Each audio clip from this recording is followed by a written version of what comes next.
Ngayon, dalhin ko kayo dito sa kitchen. So, ito yung munting kitchen namin. So, sa mga lagi nanonood sa aking video, wala na yung mama ng asawa ko. Wala na siya.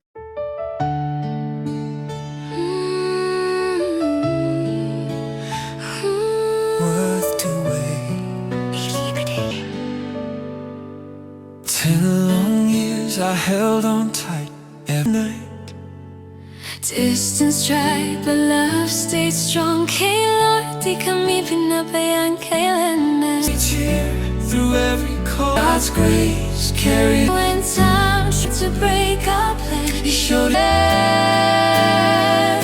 We've been through fire, we've been through rain, but His love kept healing the pain. In every test we faced through the faith, ich liebe dich, my heart will stay forever with you, come what may.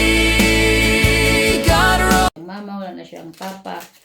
At wala siyang kapatid.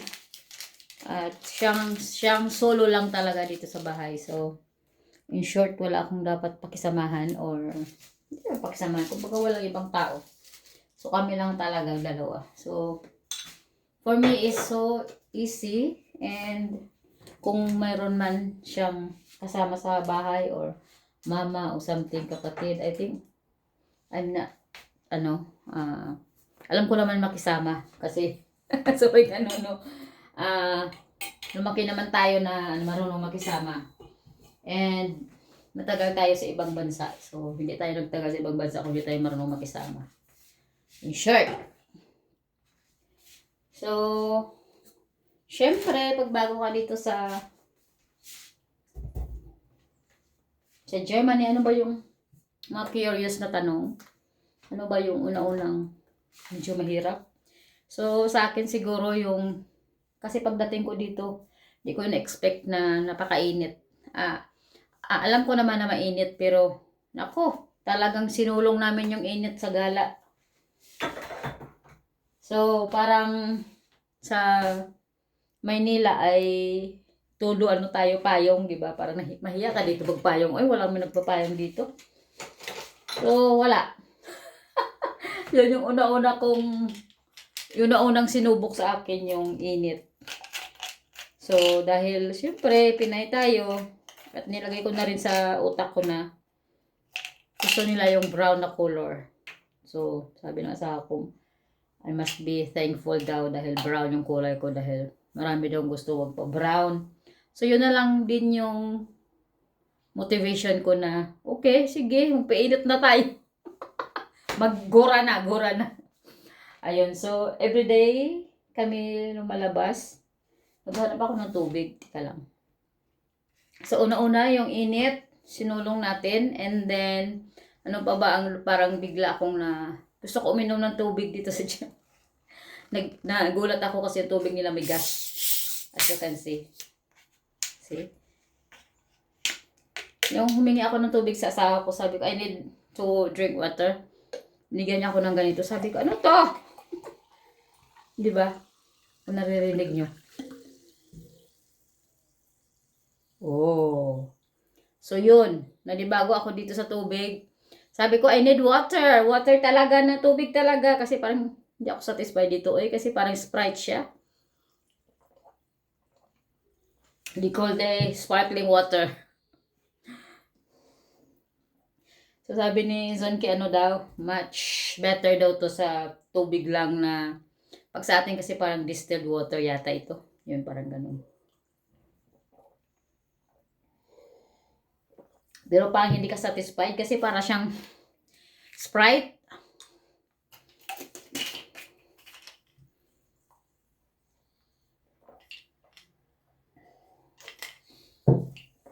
So, napabili ako talaga ng tubig. So, minsan pag hindi ko na talaga kaya, mayroon talaga ako ng tubig. So, may tubig kami na iba rin. So, mga basic lang to guys, sana. Ito yung na-encounter ko dito na parang, okay, I need to adjust this. Ito yung normal na water. Sa atin yata, ito yung mineral water na hindi siya distilled. Yung parang ano lang, yung normal lang na binibili natin sa mga, pag sa Pilipinas ha, kino-compare ko ha. I'm not sure. I'm not sure kasi siyempre hindi ko pa alam masyado. Pero yung explanation ng aking partner. So ito yung sinasabi na ano, sparkling water yata. Yun. And then, syempre dala tayong vitamins.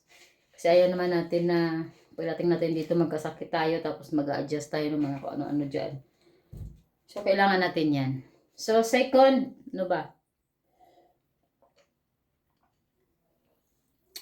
Bukod sa mainit na sinulong natin, sinulong, tubig, ano pa ba? Yung sa place ng asawa ko ay napakatahimik. Dito sa place, dito sa paligid namin ay napaka romantic kasi romantic. Gagamitin ko talaga yung words na napaka romantic kasi yung window namin sa room ay nakatapat sa parang backyard. And then, instead na pag sa Pilipinas ay, pag sa province, manok, may titilaok, dito ay birds. Ayun, mga ibon yung maririnig mo pag 5 o'clock na kumakanta. Wow! Amazing! Gusto ko talaga yun. Kasi minsan hindi lang minsan, pag summer, pag nag-video kami, noong nasa Pilipinas pa ako naririnig ko, wow! I want to experience that. Kasi alam mo, parang iba yung feeling na, parang nasa forest ka. Tapos, nakaupo ka dyan sa balcony, tapos may kumakanta na mga ibon. Sarap ng feeling talaga, nakaka-relax, basta, yung spirit mo iba yung feeling mo na ganun, na wala ka sa gitna ng city na jug, pip, pip, pip, pip. Alam mo yung sa Pilipinas, na minsan na, sorry, pag lumalabas ka, napakaingay, napakausok dito, tahimik, lalo na pag lumabas ka at pumunta ka doon sa side ng may mga farm. Oh my! Ma-amaze ka talaga. Ang ganda at mapapaluha ka na lang sa goodness ni Lord kasi napakalawak ng mga farm, tahimik, and then napaka-fresh ng hangin kasi ang daming mga puno ng kahoy dito. Lalo sa place namin. So 10 minutes ka lang mag-drive. Dahil mo na makikita ng mga farm ng mga trigo, farm ng mga cabbage, ng mga potatoes, sari-sari na ng farm. And then, may nakita din akong farm ng mga manok. So, sabi ko, pwede ba tayo pumasok dyan? Sabi niya, in the future daw talaga pupunta kami, pakita niya sa akin. And then, farm ng mga cows and horse. Napakaganda. So, ano pa ba yung napansin ko dito? In general, I think dito, pag pumunta ka ng restaurant, yung more sila sa bread and sausages.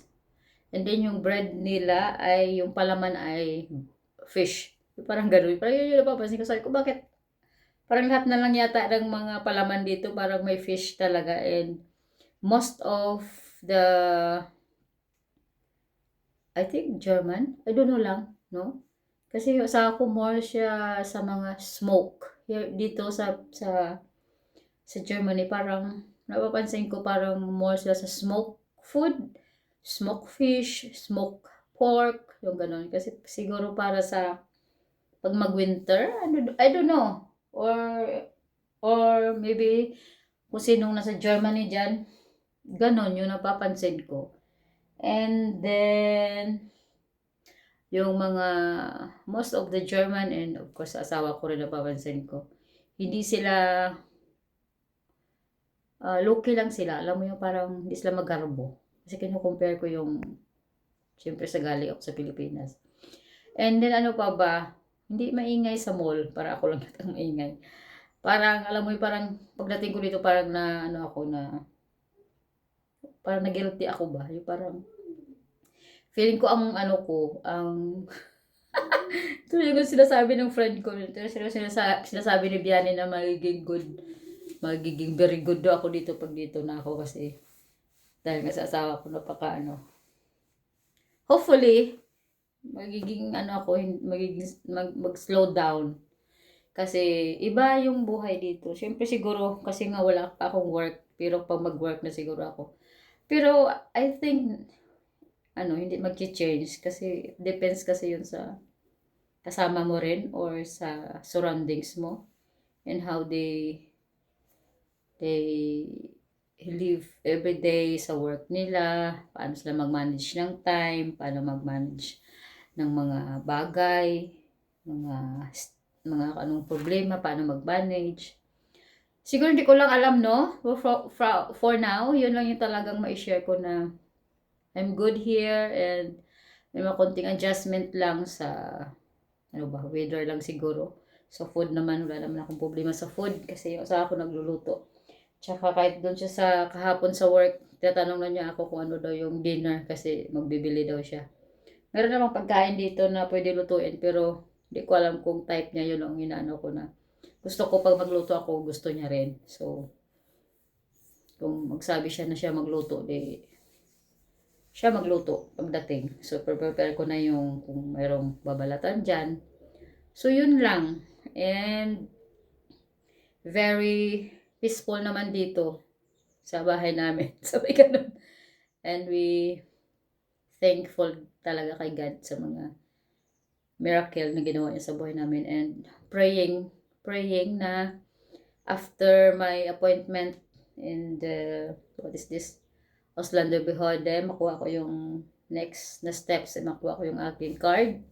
And then siguro doon na ako mag-isip-isip ko ano yung next steps ko. Pero for now, this week, dahil first week pa lang na ako mag-isa sa bahay, so I need to clean, to organize the mga bagay-bagay dito sa bahay. And I think yung limit ko lang if makuha ko na yung aking card, yung residence permit, I think I need to start na mag-isip mo ano yung next. Naka-sked naman sa mind ko yon pero sa partner ko parang wala. Parang wala. Kasi sabi niya, hindi ako pumunta dito para pahirapan yung sarili ko. Kahit nga mag-German, di siya nag-German sa bahay. Sabi ko, I need to communicate the people outside also, especially in the church. So, how I can reach out people here if I don't know how to speak in German. So, I need to learn also. And first, maybe online, and next, maybe in the future, mag-aral na, no?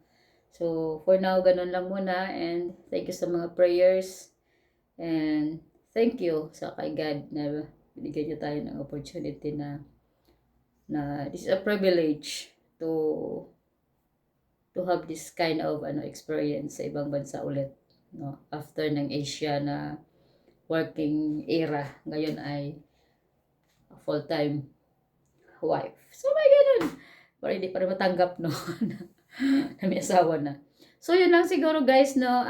Sa may mga partner na German at dito sa Germany, looking forward na meron din ako mamit na Pilipina, Ilonggo, taga Visayas, or Negros Occidental, or kahit saan lugar. So, looking forward sa mamimit ko and maka-group ko someday. So, yun yung talaga yung prayer ko na meron akong ma-build na group dito sa Germany. Not for the group na maggawa ng mga kung ano-ano.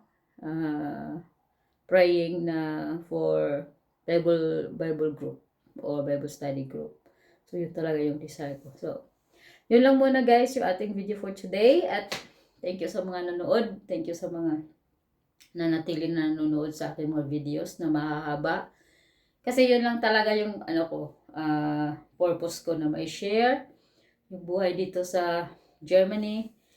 Ano ba? Kahirap? Mahirap ba? Mahirap ba kasama yung mga German? So, pag-uusapan natin yan in my next video. So, thank you so much for watching. At si Inday, mag-arrange dito sa kusina. So, ganda oh. Kita dito yung mga kahoy. So, you can tell na talaga. Green Green na green talaga dito. May purple kami na kahoy sa backyard. Okay.